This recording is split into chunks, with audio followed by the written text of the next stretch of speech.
Hello, my name is Shay Cassidy, and today I will be presenting to you pastoralism poetry. The pastoral tradition refers to a lineage of creative works in which rural life and landscapes are idealized rather than presenting a realistic view. Common topics of pastoral poetry include love and seduction, the value of poetry, death and mourning, and the corruption of the city or court versus the purity of idealized country life. However, as the pastoral theme of poetry conveys rural life, there have also been adaptations of the pastoral tradition in which sophisticated urban poets would portray rural life fantasies and misconceptions. Descriptions of undemanding rustic chores, such as watching over sheep from atop a sunny hill, functioned for some poets as critiques of city life. The seemingly perfect leisure of outdoor solitude also embodies erotic fantasies, as shepherds are portrayed chasing after pretty young girls and abandoning all their responsibilities.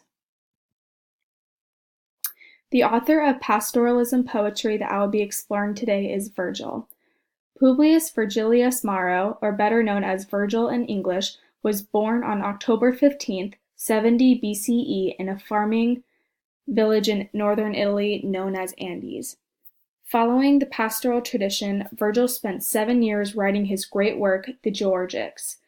It is more than 2,000 words long and is divided into 4 books. The poem that I will be reading and explicating is an excerpt of Virgil's first Georgic. When spring begins and the ice-locked streams begin to flow down from the snowy hills above, and the clods begin to crumble in the breeze, the time has come for my groaning ox to drag my heavy plow across the fields, so that the plow blade shines as the furrow rubs against it. Not till the earth has been twice plowed, so twice exposed to sun and twice to coolness, will it yield what the farmer prays for. Then will the barn be full to bursting with the gathered grain. And yet, if the field's unknown and new to us before our plow breaks open the soil at all, it's necessary to study the ways of the winds and the changing ways of the skies, and also to know the history of the planting in that ground, what crops will prosper there and what will not. In one place grain grows best, and another vines. Another is good for the civilization of trees, and still another the grain turns green unbidden. Now that we have read the poem, we can begin to explicate it. The first line says, "When spring begins and the ice-locked streams begin," it means that spring is beginning. The streams that were locked in ice during the winter are now beginning to unthaw. To flow down from the snowy hills above, this means that the unthawing streams are beginning to flow down the hills. And the clods begin to crumble in the breeze. Clods, which are clumps of earth or clay, start to break apart by forces of the wind. The time has come for my groaning ox to drag my heavy plow across the field so that. The speaker is saying that it's time to plow the fields and get them ready to plant crops. The plow blade shines as the furrow rubs against it. The blade of the plow shines as it digs a furrow, which is a deep trench made for planting seeds. Not till the earth has been twice plowed, so twice exposed to sun and twice to coolness will. By plowing the earth twice, exposing them, then re-exposing the earth to the sun and the elements, makes the soil very fertile and able to yield healthy crops.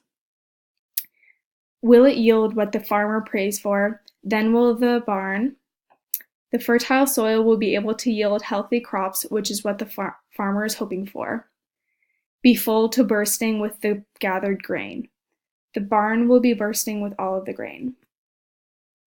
And yet, if the field's unknown and new to us, before our plow breaks open to the soil at all, it's necessary to study the ways of the winds and the changing ways of the skies, and also to know. Although if the farmer is unfamiliar with the land and hasn't begun his plowing processes, he needs to familiarize himself with the way the land works, including how the wind blows and the weather patterns. The history of the planting in that ground, what crops will prosper there and what will not. The speaker says that the farmer should also know the history of the land, what was previously planted, and what grows well and what doesn't. In one place, grain grows best, and another, vines.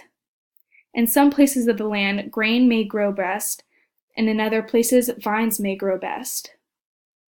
Another is good for the civilization of trees. And still another, the grain turns green unbidden. And in other places, the grain may flourish without much work at all.